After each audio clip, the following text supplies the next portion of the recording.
أعوذ بالله من الشيطان الرجيم. بسم الله الرحمن الرحيم. ربما يود الذين كفروا لو كانوا مسلمين. صدق الله العظيم. قرآن مجید کے مضامین کے خلاصے کے سلسلے میں آج ہم 14ویں پارے کا خلاصہ سن رہے ہیں۔ 14ویں پارے کے آغاز میں سورۃ الحجر آ رہی ہے۔ دراصل 13ویں پارے کے بالکل آخر میں سورۃ الحجر کی صرف ایک آیت آئی تھی اور اس کے فوراً بعد پھر 14واں پارہ شروع ہو جاتا ہے۔ اس لیے ہم نے 13ویں پارے کے آخر میں سورہ حجر کا تعارف ذکر نہیں کیا اور آج 14ویں پارے کے شروع میں سورہ حجر کا تعارف پیش کر رہے ہیں۔ سورۃ الحجر جس کی ایک آیت صرف 13ویں پارے میں ہے، باقی سب وہ مکمل 14ویں پارے میں ہے۔ سورہ حجر، اس کا نام سورہ حجر اس لیے رکھا گیا کہ اصل میں یہ ایک وادی کا نام ہے، وادی حجر، جو کہ مدینہ اور شام کے درمیان واقع ہے۔ اس وادی حجر میں قوم سمود رہتی تھی، جس کی طرف حضرت عاد علیہ السلام بھیجے گئے تھے۔ حضرت صالح علیہ السلام وَإِلَىٰ ثَمُودَ أَخَاهُمْ صَالِحًا، حضرت صالح علیہ السلام کو بھیجا گیا تھا۔ تو قوم سمود چونکہ وادی حجر میں رہتی ہے، اس لیے اس کا نام سورۃ الحجر رکھا گیا۔ سورۃ الحجر یہ ترتیب توقیفی کے اعتبار سے سورت نمبر 15 ہے اور ترتیب نزولی کے اعتبار سے یہ سورت نمبر 54 ہے۔ یہ مکی سورت ہے، ہجرت سے پہلے نازل ہوئی۔ اس میں کل 99 آیات ہیں اور 6 رکوع ہیں۔ اس سورت کے آغاز میں حروف مقطعات آئے، الگ الگ کاٹ کاٹ کر جو حرف پڑھے جاتے ہیں اور جن کا ترجمہ بھی اللہ ہی جانتا ہے۔ اور اس کی پہلی آیت میں قرآن حکیم کی تعریف کی گئی اور اس صورت میں اسلام کے بنیادی عقائد کا ذکر کیا گیا۔ جیسا کہ اس بات کا تذکرہ کئی بار ہوا کہ جو مکی صورتیں ہوتی ہیں ان میں عام طور پر توحید، رسالت اور آخرت کا ذکر ہوتا ہے۔ چنانچہ سورہ حجر کے آغاز میں بھی اللہ تعالیٰ نے ہمیں بتایا کہ قیامت کے دن کفار ایک آرزو کریں گے۔ قیامت کے دن کفار جب عذاب کی شدت اور ہولناکیاں دیکھیں گے تو آرزو کریں گے کاش کہ ہم مسلمان ہوتے، لیکن ظاہر ہے اس دن کا ایمان اور اس دن ایمان قبول کرنے کی آرزو کسی کام کی نہیں ہوگی۔ اور پھر اللہ تعالیٰ نے سورہ حجر میں ہمیں بتایا کہ آج ان کا یہ حال ہے کہ جب اللہ کا رسول انہیں ایمان لانے کی دعوت دیتا ہے تو نعوذ باللہ یہ اس رسول کو مجنون اور دیوانہ کہتے ہیں اور ایمان کی دعوت کا مقابلہ کرتے ہیں، انکار کرتے ہیں اور ان کا مذاق اڑاتے ہیں۔ پھر اللہ تعالیٰ نے سورہ حجر کے اندر یہ بات بھی بتائی کہ قرآن حکیم کی ایک نمایاں خصوصیت یہ ہے کہ خود اللہ تعالیٰ نے اس کی حفاظت کا ذمہ لیا ہے، جبکہ دوسری آسمانی کتابوں کی حفاظت کی ذمہ داری انہی قوم کو ہوتی تھی، اسی قوم کی ذمہ داری ہوتی تھی جس قوم پر یہ کتاب نازل کی جاتی تھی۔ لیکن قرآن مجید آج بھی محفوظ ہے اور قرآن مجید کا یہ معجزہ یہ ہے کہ یہ بغیر کسی تبدیلی کے، بغیر کسی کمی بیشی اور تحریف کے آج بھی محفوظ ہے۔ اسے محفوظ رکھنے کے لیے اللہ تعالیٰ نے قرآن مجید کو حفظ کرنا یعنی زبانی یاد کرنا آسان فرما دیا ہے۔ پھر اللہ تعالیٰ نے ہمیں سمجھایا کہ اس صورت کی کئی آیات میں اللہ کی قدرت اور وحدانیت کے دلائل بیان کیے، جو اللہ تعالیٰ اپنے خالق، اپنے عظمت کی گواہی دینے کے بارے میں وہ دلائل پیش کیے۔ یہ دلائل آسمانوں، زمینوں، چاند ستاروں، پہاڑوں اور میدانوں اور سمندروں، نہروں، درختوں اور پرندوں کی صورت میں ہر جگہ موجود ہیں۔ چنانچہ سورہ حجر کی آیت نمبر 16 میں اللہ تعالیٰ نے فرمایا، ہم نے ہی آسمان میں برج بنائے ہیں اور دیکھنے والوں کے لیے اس کو سجا دیا ہے۔ پھر آیت نمبر 19 میں اللہ تعالیٰ نے فرمایا اور زمین کو بھی ہم نے ہی پھیلا دیا ہے اور اس پر پہاڑ رکھ دیے ہیں اور اس میں ہر مناسب چیز کو اگایا ہے۔ پھر آیت 22 میں فرمایا ہم ہی ہیں، یعنی اللہ اپنے بارے میں کہتا ہے ہم ہی ہیں جس نے پانی سے بھری ہوئی ہوائیں چلائی اور ہم ہی نے آسمان سے بارش برسائی اور ہم ہی تمہیں اس کا پانی پلاتے ہیں اور تم اس کا خزانہ نہیں رکھتے۔ پھر اللہ تعالیٰ نے سمجھایا کہ کس طرح تم دیکھو تو صحیح ان بادلوں کو کہ یہ ہوائیں، یہ بادل ہزاروں ٹن پانی اپنے اوپر اٹھائے پھرتے ہیں، پھر جہاں اللہ کا حکم ہوتا ہے وہ اسے وہاں برسا دیتے ہیں۔ پھر اللہ تعالیٰ نے ان آیات میں سمجھایا یہ وہی ہوائیں ہیں جو درختوں میں پھل اگاتی ہیں، یہ وہی ہوائیں ہیں جو بارش کو پہنچاتی ہیں اور سبزہ پیدا ہوتا ہے، اور اس میں مذکر جانور ہیں اور مؤنث جانور ہیں، وہ اپنے انہی چیزوں کو لے کر، اللہ کی قدرت کو لے کر زندگی گزارتے ہیں، اور وہ یہی ہوائیں ہیں جو ایک درخت سے دوسرے درخت کی طرف منتقل ہوتی چلی جاتی ہیں۔ پھر اس کے بعد کی آیات میں اللہ تعالیٰ نے انسان کی تخلیق کی ابتدا بتائی۔ یہ بھی وہ چیز ہے کہ جس کو سائنس بھی حل نہیں کر پاتی، لیکن اللہ نے انسان کو انبیاء علیہ السلام کے اوپر وحی نازل کر کے قرآن حکیم کے ذریعے ہمیں سمجھایا۔ توحید کے اور قدرت کے دلائل ذکر کرنے کے بعد اللہ تعالیٰ نے انسان کی تخلیق کی ابتدا کا بتایا کہ کس طرح اللہ تعالیٰ نے سب سے پہلے حضرت آدم علیہ السلام کو پیدا کیا۔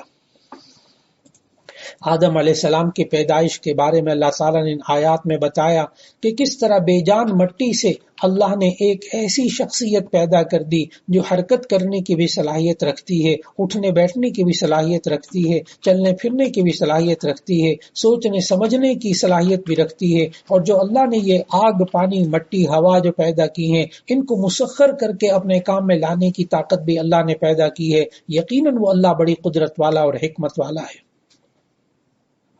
پھر آدم علیہ السلام کے اس قصے میں غور کریں تو ہمیں ہر انسان کی پیدائش سمجھ میں آتی ہے کہ اللہ تعالیٰ نے سمجھایا کہ جس وقت اللہ تعالیٰ نے آدم علیہ السلام کو اپنے ہاتھ سے پیدا کیا، اس میں اپنی روح پھونکی تو اللہ تعالیٰ نے فرشتوں کو حکم دیا کہ ان کو سجدہ کرو، اور پھر اللہ تعالیٰ نے اپنی قدرت کے اسرار و حکمت یہ آدم کے اوپر کھول دیے، آدم کو تمام نام سکھائے اور آدم کو تعلیم دی، اور پھر اس کے بعد آدم علیہ السلام کی جو تکریم اللہ تعالیٰ نے کی، اسی طرح ان کی اولاد کی بھی تکریم تھی۔ فرشتوں کو جب سجدہ کرنے کا حکم دیا تو ہمیں ان آیات میں اللہ تعالیٰ نے بتایا کہ ابلیس کے سوا سب نے سجدہ کیا۔ ابلیس فرشتہ نہیں تھا بلکہ جن تھا۔ اللہ تعالیٰ نے دوسری آیات میں بتایا ہمیں کان من الجن ففسق عن امر ربی، یہ ابلیس جو تھا یہ جنات میں سے تھا، اس نے رب کی نافرمانی کی۔ اور جب اللہ نے اس سے پوچھا کہ تو نے کیوں نہیں سجدہ کیا آدم کو، تو اس نے کہا خلقتنی من نار وخلقتہ من طین، تو نے اس کو آگ سے پیدا کیا، تو نے اس آدم کو یہ مٹی سے پیدا کیا، مجھے آگ سے پیدا کیا، میں اس کو سجدہ نہیں کرتا، میں افضل ہوں۔ اس نے تکبر کیا، انکار کیا، اور اللہ کے نافرمانوں میں سے وہ شمار ہوا، چنانچہ سجدے کے انکار کی وجہ سے اسے آسمانوں سے نکال دیا گیا اور وہ ہمیشہ ہمیشہ کی لعنت کا مستحق ہوا۔ یہی وہ انتقام کی آگ تھی کہ حضرت آدم علیہ السلام سے انتقام لینے کے لیے قیامت تک کی زندگی کی اس نے مہلت مانگی کہ اے اللہ مجھے مہلت دے دے، اور یہ مہلت اسے جب دے دی گئی تو اس نے اولاد آدم کو گناہ کرنے کے لیے جو مانگی تھی۔ اور ذہن میں رکھیے گا کہ یہ شیطان جو ہے یہ اللہ کو خالق بھی کہتا تھا اور یہ اللہ کو رب بھی کہتا تھا۔ دیکھیے آیات میں خلقتنی من نار، تو نے مجھے آگ سے پیدا کیا ہے، یہ اللہ کو خالق بھی سمجھتا تھا۔ اور یوں کہا آیت نمبر 39 جب آپ تلاوت کرتے ہیں کہ اے پروردگار، اے رب مجھے مہلت دے، میں ان سب کو گمراہ کروں گا، تو وہ رب بھی کہتا تھا شیطان اللہ کو۔ تو پھر اس انسان میں آخر کیا کمزوری تھی اس شیطان کے اندر؟ جب وہ اللہ کو خالق بھی کہتا تھا، اللہ کو رب بھی کہتا تھا، پھر اس کے اندر کمزوری کیا تھی؟ وہ کمزوری یہ تھی کہ وہ اللہ کو خالق تو سمجھتا تھا، اللہ کو اپنا رب تو سمجھتا تھا، لیکن اللہ کی بات کو نہیں مانتا تھا، اللہ کے حکم کو نہیں مانتا تھا۔ آج اس انسان میں اور شیطان میں کیا فرق رہ گیا؟ جب ہم ان آیات کی تلاوت کریں تو پھر ہمیں وہ فرق سمجھنا ہوگا کہ آج کے اس انسان میں اور اس شیطان میں کیا فرق ہے، کہ وہ شیطان بھی تو اللہ کو خالق سمجھتا تھا، رب کہتا تھا، لیکن اللہ کی بات کو نہیں مانتا تھا، اور آج کا مسلمان بھی اگر وہ اللہ کو رب تو کہے، اللہ کو خالق تو مانے سمجھے، لیکن اس کی بات کو نہ مانے، تو ایسی صورت میں اس شیطان میں اور اس انسان میں کیا فرق ہوگا؟ لیکن آیت نمبر 44 میں اللہ تعالیٰ نے واضح طور پر فرما دیا کہ شیطان نے جتنا بھی اس کے اندر اللہ نے اس کو طاقت دی ہے انسانوں کو بہکانے کی، اس کو مہلت دی ہے کہ وہ قیامت تک انسانوں کو بہکاتا رہے گا، لیکن آیت نمبر 44 میں اللہ تعالیٰ نے کہہ دیا کہ تم سے جو کچھ ہو سکتا ہے کر لو، لیکن جو میرے بندے ہیں، جو مخلص ہیں، جن کو میں نے برگزیدہ بنایا، جو اللہ سے ڈرتے ہیں، ان پر شیطان کا کوئی داؤ نہیں چلے گا۔ البتہ آیت نمبر 44 میں اللہ تعالیٰ نے یہ سمجھایا کہ جو بیچارے بدبخت ہیں اور جن کی فطرت ہی بری ہے انسانوں کی، وہ شیطان کا اتباع کریں گے، اور اللہ نے ان کے لیے جہنم تیار کر رکھی ہے جس کے 7 دروازے ہوں گے، اور ہر ایک دروازے میں ان نہ ماننے والوں کی جماعتوں کو تقسیم کر دیا ہے۔ اللہ تعالیٰ نے قرآن مجید میں یہی انداز رکھا کہ ترہیب کے ساتھ ترغیب بھی، اور دوزخ کے ساتھ جنت کا بھی ذکر ہے، اس لیے شیطان کی اتباع کرنے والوں کے تذکرے کے بعد ان سعادت مندوں کا تذکرہ کیا جو امن و سلامتی کی جگہ ہوں گے، یعنی جنت میں ہوں گے، اور وہاں نہ تھکاوٹ ہوگی، نہ کوئی تکلیف اور پریشانی ہوگی، ان کے سینے ایک دوسرے کے بارے میں صاف ہوں گے، جیسے دنیا کے اندر وہ ایک دوسرے کو معاف کرتے رہے، اپنے دلوں میں بغض نہیں رکھتے تھے اللہ کو ماننے والے، اسی طرح آخرت میں بھی اللہ تعالیٰ ان پر کوئی بوجھ نہیں رکھے گا۔ پھر اس کے بعد کی آیات میں اللہ تعالیٰ نے جنت جیسی امن و سلامتی اور راحت اور اطمینان کی جگہ کا ذکر کرنے کے بعد سورہ حجر میں بندوں پر اللہ تعالیٰ کے فضل و احسان اور رحمت کا ذکر کیا ہے۔ اللہ تعالیٰ نے ان آیات میں فرمایا بندہ کتنا ہی گناہ گار کیوں نہ ہو، اللہ کی رحمت سے مایوس نہیں ہونا چاہیے، کیونکہ اللہ تعالیٰ سارے گناہوں کو معاف کر دیتا ہے، اور اس کی رحمت اس کے غضب پر غالب ہے۔ اللہ تعالیٰ نے آیت نمبر 49 اور 50 میں ارشاد فرمایا، اے پیغمبر صلی اللہ علیہ وسلم، میرے بندوں کو بتا دیجئے کہ میں بڑا بخشنے والا اور مہربان ہوں، اور یہ بھی بتا دیجئے کہ میرا عذاب بڑا دردناک ہے۔ ان آیات میں اللہ تعالیٰ نے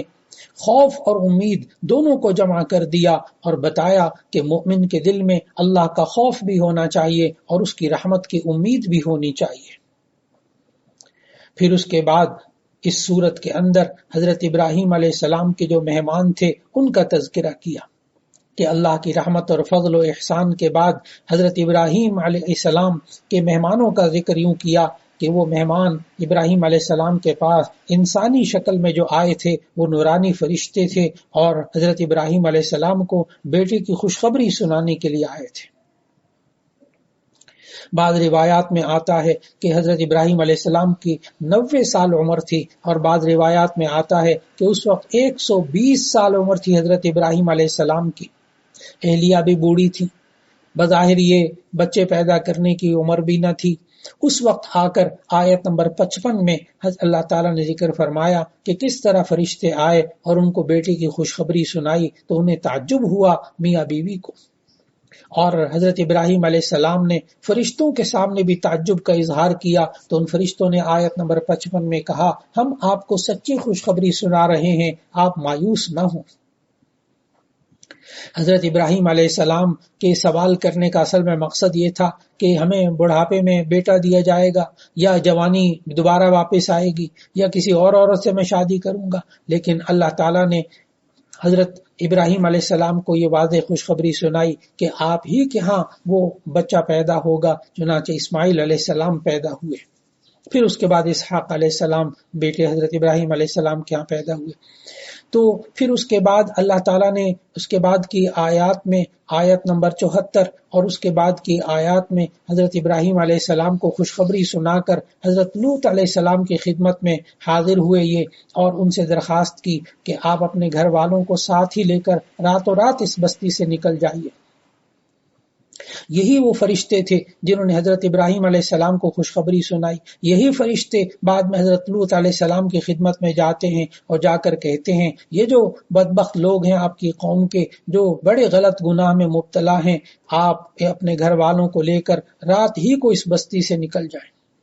چنانچہ کیونکہ آپ کی بستی والے گناہوں کی سرکشی میں اتنے آگے نکل گئے ہیں کہ اللہ تعالیٰ نے ان کے ناپاک وجود سے زمین کو پاک کرنے کا فیصلہ کر لیا ہے. چنانچہ آیت نمبر 74 کا آپ نے مطالعہ کیا کہ آیت نمبر 74 میں اللہ تعالیٰ نے ارشاد فرمایا، سو ان کو نکلتے نکلتے ایک چنگاڑ نے آ پکڑا اور ہم نے اس شہر کو الٹ کر نیچے اوپر کر دیا اور ان پر پتھر برسائے. آج بھی وہاں ڈیڈ سی موجود ہے، بحیرہ مردار موجود ہے. اللہ نے دنیا میں عبرت کا سامان یہ بنا کے رکھ دیا. پھر اس کے بعد اللہ تعالیٰ نے آیات میں وادی حجر کے رہنے والے یعنی قوم سمود یعنی حضرت صالح علیہ السلام کی قوم کا ذکر کیا کہ یہ وادی حجر جس کی وجہ سے اس سورت کا نام سورہ حجر رکھا گیا. اس وادی حجر میں قوم سمود رہتی تھی اور ان کی طرف حضرت صالح علیہ السلام کو بھیجا گیا. صالح علیہ السلام کی قوم بھی ان پر ظلم اور زیادتی کرتے تھے اور شرک میں مبتلا تھے، بت پرستی چھوڑنے پر آمادہ نہیں تھے. انہوں نے معجزات بھی مانگے، اللہ نے وہ معجزات بھی صالح علیہ السلام کو دیے، خاص طور پر وہ معجزہ جس کا ذکر ان آیات میں ہوا کہ پہاڑی کی چٹان سے اونٹنی کا پیدا ہونا، جو کئی معجزوں کا مجموعہ تھا.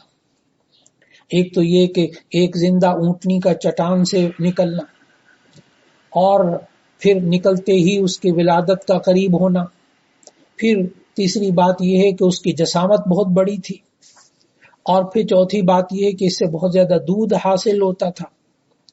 لیکن ان بدبختوں نے، قوم صالح نے، قوم سمود نے، ان بدبختوں نے اس معجزے کی کوئی قدر نہ کی. اور اللہ تعالیٰ نے ذکر کیا ان آیات میں کہ بجائے اس کے کہ وہ اسے دیکھ کر ایمان قبول کر لیتے، انہوں نے اس اونٹنی کو ہلاک کر دیا. چنانچہ وادی حجر والے قوم سمود بھی پھر عذاب کے لپیٹ میں آ کر رہے.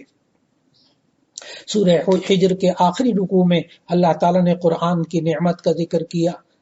کہ یہ نعمت جسے حاصل ہو جائے، قرآن حکیم کی جسے نعمت حاصل ہو جائے، اسے پھر مالداروں کی طرف نظر اٹھا کر بھی نہیں دیکھنا چاہیے. اور حضور اکرم صلی اللہ علیہ وسلم کو اللہ تعالیٰ نے سورہ حجر کے آخری آیات میں یہ حکم دیا کہ آپ کی طرف جو حق نازل کیا گیا ہے اسے کھول کر بیان کر دیجیے.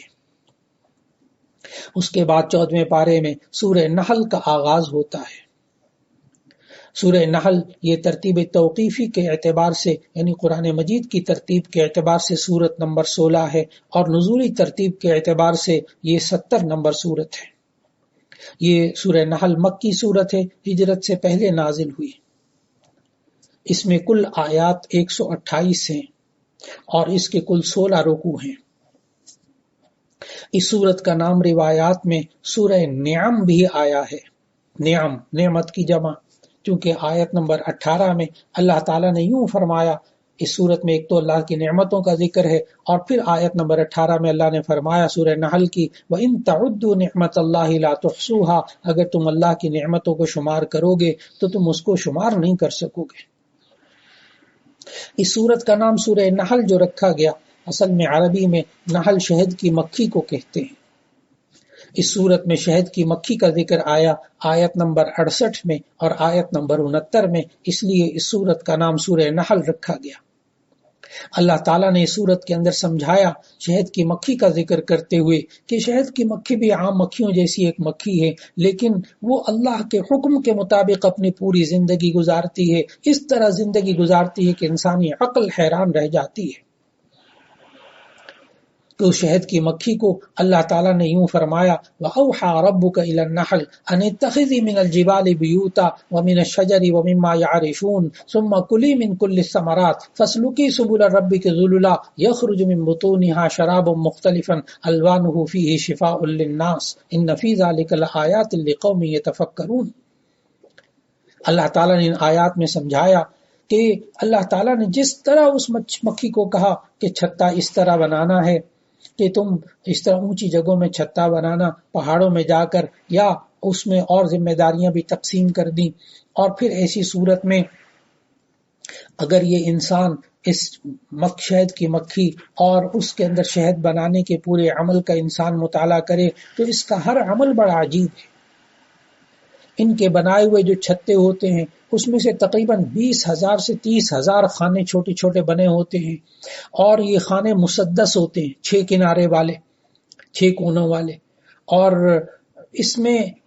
آپ باریک سے باریک کوئی خوردبین لے کر بھی آپ جب اس کا تجزیہ کریں ان چھتے کے بارے میں تو یہ 6 خانوں والے گھر 20-30 ہزار گھر یہ ایک جیسے ہوتے ہیں، ان میں ذرا برابر فرق نہیں ہوتا. پھر شہد کے چھتے کو آپ دیکھیں کہ اس میں شہد جمع کرنے کا پورا گودام ہوتا ہے، اسی میں یہ مکھیاں بچے جنتی ہیں اور اسی میں ان کا یہ فضلہ اکٹھا ہوتا ہے. پھر ہزاروں مکھیوں کے اوپر ایک ملکہ حکم ہوتی ہے، یعصوب جس کا نام ہوتا ہے. اس چھوٹی سی ملکہ کو اسی کا سکہ چلتا ہے، اسی کا حکم مان کر ساری ڈیوٹیاں تقسیم ہوتی ہیں. پھر چھتے پر کام کرنے والی مکھیوں میں سے بعض دربانی کے انجام فرائض دیتی ہیں اور بعض انڈوں کی حفاظت کرتی ہیں، بعض چھوٹے بچے مکھیوں کے جو ہوتے ہیں ان کی حفاظت کرتی ہیں، اور بعض مکھیاں چھتے کی تعمیر میں لگی رہتی ہیں. اور پھر ایسی صورت میں یہ ساری مکھیاں تلاش جستجو کر کے شہد کی موجودگی کا پتہ کرتی ہیں کہ اللہ تعالیٰ نے کہا ان کو کہ دیکھو تم رس چوس کر آؤ، تو یہ اسی پر عمل کرتی ہیں. اور پھر جس پھول کو وہ نچوڑ چکی ہوتی ہیں اس پر ایک خاص قسم کا نشان چھوڑ کر آتی ہیں تاکہ بعد میں آنے والی جو مکھی ہو وہ غلطی سے بھی اس پر نہ بیٹھے. لیکن عجیب بات ہے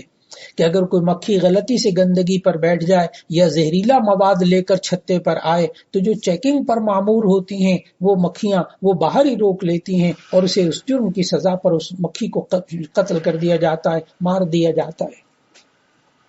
اللہ تعالیٰ نے ہمیں سمجھایا کہ اے انسان تو مکھی سے عبرت حاصل کر لے کہ یہ کس طرح ہمارے حکم کے مطابق زندگی گزارتی ہے. اور آیت نمبر 69 میں اللہ تعالیٰ نے فرمایا کہ بے شک سوچنے والوں کے لیے اس میں نشانیاں ہیں. پھر اس صورت کے اندر اللہ تعالیٰ نے صورت کی ابتدا میں بھی اللہ تعالیٰ نے قیامت کا ذکر کیا، وحی کا ذکر کیا اور فرمایا کہ وحی الہی کا انکار یہ مشرک کرتے ہیں اور اللہ کی نعمتوں کی بھی ناشکری کرتے ہیں. پھر اس کے بعد اللہ تعالیٰ نے نعمتوں کا سلسلہ ارشاد فرمایا اور آیت نمبر 18 اور اس کے بعد کی آیات میں اللہ تعالیٰ نے نعمتوں کا سلسلہ شروع کیا. ایک نعمت اللہ نے یہ بتائی کہ اسی اللہ نے زمین کو فرش بنایا. دوسری نعمت اللہ نے یہ بتائی کہ انسان کو نطفے سے پیدا کیا. تیسری نعمت یہ بتائی کہ آسمان کو اللہ نے چھت بنایا. ان آیات کے سلسلے میں اللہ تعالیٰ نے 10 نعمتوں کا ذکر کیا.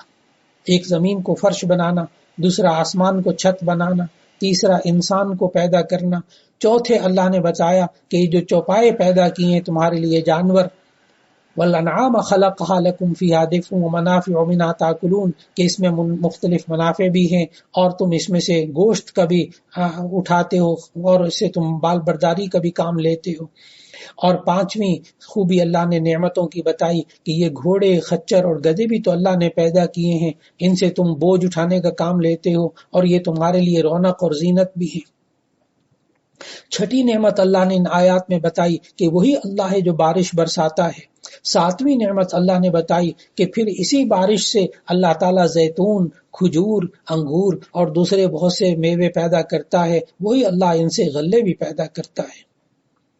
پھر آٹھویں نعمت اللہ نے بتائی کہ رات اور دن، سورج اور چاند، اسی نے سب جتنی چیزیں اللہ نے پیدا کی ہیں یہ سب اللہ نے انسان کی خدمت میں لگا رکھی ہیں. نویں چیز اللہ نے بتائی کہ یہ انسان دریاؤں میں سے، سمندروں میں سے تازہ گوشت اور زیور حاصل کرتا ہے. یہ موتی، یہ جواہرات اور مچھلی کا تازہ گوشت یہ دریاؤں میں سے جو انسان کو ملتا ہے یہ اللہ ہی تو مہیا کرتا ہے. پھر 10ویں چیز اللہ تعالیٰ نے بتائی کہ سمندر میں جہاز اور کشتیاں اسی کے حکم سے چلتی ہیں. آیت نمبر 18 میں اللہ تعالیٰ نے پھر فرما دیا کہ نعمتوں کا ذکر کرنے کے بعد کہ اگر تم اللہ کی نعمتوں کو شمار کرنا چاہو تو شمار نہیں کر سکتے. ان تعدوا نعمت اللہ لا تحصوها. پھر اللہ تعالیٰ کی نعمتوں کو جب یہ انسان شمار نہیں کر سکتا تو شکر کیسے ادا کرے؟ تو اللہ تعالیٰ نے پھر انسان کو شکر کا طریقہ بھی بتایا کہ یہ انسان اللہ کے حکم کے مطابق ان نعمتوں کو استعمال کرے، اللہ پر ایمان رکھے اور اللہ نے جو احکامات دیے ہیں ان کے مطابق زندگی گزارتا رہے، تو یہی شکر کا انداز ہے۔ پھر اس کے بعد کی آیات میں اللہ تعالیٰ نے بہت اہم احکامات بھی انسان کو دیے، وہ احکامات جن کا زندگی کے اور معاشرے سے اس کا تعلق ہے۔ چنانچہ ایک جامع ترین آیت اللہ تعالیٰ نے اس سورہ نحل کے اندر ہمیں عطا فرمائی کہ یہ سورہ نحل میں آیت نمبر 90 ہے کہ جس کے بارے میں حضرت عمر بن عبدالعزیز رحمہ اللہ کے زمانے سے ہر خطیب جمعے کے خطبے میں پڑھتا ہے، آپ بھی جمعے کے خطبے میں وہ آیت سنتے ہیں، ان اللہ یأمر بالعدل والاحسان وایتاء ذی القربى وینہی عن الفحشاء والمنکر۔ یہ وہ آیت ہے جسے ولید ابن مغیرہ جیسا دشمن اسلام بھی تعریف کرنے پر مجبور ہو گیا تھا، اور اس سورہ نحل کی آیت نمبر 90 میں اللہ تعالیٰ نے 3 باتوں کا حکم دیا اور 3 باتوں سے روکا۔ 3 باتوں کا جن کا حکم دیا، ایک عدل، نمبر 2 احسان، اور نمبر 3 رشتہ داروں کے ساتھ اچھا سلوک کرنے کا حکم دیا۔ اور 3 باتوں سے اللہ تعالیٰ نے اس آیت میں روکا۔ نمبر 1 فحشا، بے حیائی سے، ہر بری بات سے اللہ تعالیٰ نے روکا۔ نمبر 2 منکر، ہر وہ عمل جس سے شریعت نے منع کیا ہو۔ اور نمبر 3 باغی، یعنی حد سے تجاوز کرنا، تکبر ہے، ظلم ہے، حسد ہے، ان چیزوں سے منع جس سے کیا اللہ تعالیٰ نے، انسان سرکشی نہ کرے، اللہ تعالیٰ کے حکم سے بغاوت نہ کرے۔ دراصل انسان کی یہی تو زندگی ہے جس میں انسان عدل کو بجا لائے، تو ایسی صورت میں انسان اپنے فرائض اور واجبات کو بھی ادا کرتا ہے، اپنی اولاد کے ساتھ بھی عدل و انصاف رکھے، اپنے دوستوں اور دشمنوں کے ساتھ بھی، اپنوں اور پرایوں کے ساتھ بھی، اپنے بیوی بچوں کے ساتھ بھی۔ اور پھر احسان جہاں تک ہے، یہ احسان اللہ تعالیٰ نے جو انسان کو سکھایا کہ اپنا اچھا سلوک یہ ہر انسان کے ساتھ بھی رکھے، جانوروں کے ساتھ بھی رکھے۔ پھر رشتہ داروں کے ساتھ اچھا سلوک کرنے کا حکم دیا۔ پھر اس صورت کے اختتام پہ اللہ تعالیٰ نے حضرت ابراہیم علیہ السلام کی تعریف کی کہ حضرت ابراہیم علیہ السلام زندگی بھر خالص توحید پر جمع رہے اور ان کی ملت کا اتباع کا حکم دیا گیا، اور یہ کہ نبی صلی اللہ علیہ وسلم لوگوں کو حکمت اور موعظہ حسنہ کے ساتھ، اچھی نصیحت کے ساتھ اللہ کی طرف بلائیں، اور اس پر بات پر بھی حکم دیا کہ اس راستے میں آنے والی مصیبتوں پر صبر کریں۔ چنانچہ جو مکی صورتیں ہوتی ہیں ان میں ہمیشہ مصیبتیں آنے پر صبر کرنے ہی کا حکم دیا گیا۔ اور پھر اس صورت کے آخر میں، آخری آیت میں نبی صلی اللہ علیہ وسلم کو تلقین کی گئی کہ یہ مشرکین مکہ کی طرف سے جو آپ کو تکالیف پہنچتی ہیں یا آپ کی بات کو نہیں مانتے، آپ کا مذاق اڑاتے ہیں اور طرح طرح کی باتیں بناتے ہیں، نبی صلی اللہ علیہ وسلم کو اس صورت کے آخر میں، جہاں یہ سورہ نحل کا اختتام ہو رہا ہے اور 14ویں پارے کا اختتام ہو رہا ہے، 15ویں پارے سے نئی صورت ہوگی، نیا پارہ ہوگا، لیکن اس 14ویں پارے کے آخری آیت میں اللہ تعالیٰ نے نبی صلی اللہ علیہ وسلم کو صبر کرنے کا حکم دیا، تنگ دل نہ ہونے کی تلقین کی، اور یوں اللہ تعالیٰ نے بتایا کہ آپ کا کام ہے لوگوں تک دین پہنچانا، اگر یہ بات نہ مانے تو آپ سے نہیں پوچھا جائے گا، آپ دعا تو کریں ان کے لیے، لیکن اپنے آپ کو تنگ دل نہ ہونے دیں اور صبر سے کام لیتے رہیں۔ انشاءاللہ اللہ تعالیٰ صبر کرنے والوں کے ساتھ ہے اور اللہ ہی بہترین انجام دینے والا ہے۔ چنانچہ اللہ تعالیٰ نے سورہ نحل کے آخر میں پھر نبی صلی اللہ علیہ وسلم کو اور ایمان والوں کو جو احکامات دیے، جس سے انسان کو پوری اس صورت کا خلاصہ اور اس پوری صورت کے احکامات انسان کے سامنے آ جاتے ہیں، کہ اللہ تعالیٰ نے آخری آیت میں فرمایا، آیت نمبر 137 میں آیت نمبر 138 میں کہ وَاصْبِرْ وَمَا صَبْرُكَ إِلَّا بِاللَّهِ وَلَا تَحْزَنْ عَلَيْهِمْ وَلَا تَكُ فِي ضَيْقٍ مِّمَّا يَمْكُرُونَ، آپ صبر کیجئے، غمگین نہ ہوں، تنگ دل نہ ہوں۔ اور پھر وعدہ کیا اللہ تعالیٰ نے